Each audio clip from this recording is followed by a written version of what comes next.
Recently published a study that shows between the mid-1960s and 1980, health inequities, meaning racial, ethnic, and socioeconomic gaps in premature mortality, that is death before age 65, actually declined.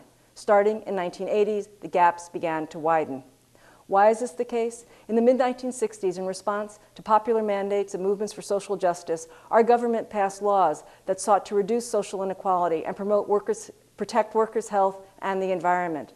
Starting thereafter in 1980 with the Reagan Revolution, we've had 25 years of conservative policies that have sought to roll back the quote-unquote welfare state, rein in big government, except of course for military spending.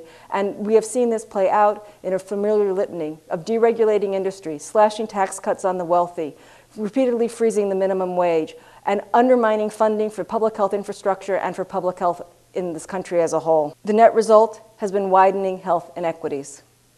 So are these inequities inevitable? The clear answer is no. Our data show that the inequities shrank, then they have widened. What are the alternatives? We have to say that we as a nation actually need to have the political and social priorities because we do have the economic resources to address these inequities.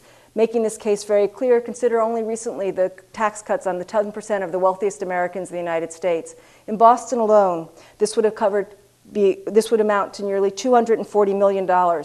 And what these tax cuts could instead have paid for are health insurance for nearly 90,000 uninsured children. It could have built 9 elementary schools and could have enrolled over 30,000 children into Head Start.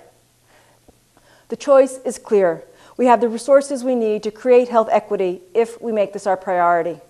As our data show, it is possible to reduce health inequities in the U.S. We've done it before. We can do it again. For this, we need national leadership and a U.S. president who truly will lead and govern on behalf of the U.S. majority so as to shrink health inequity and promote a just, prosperous, and sustainable economy.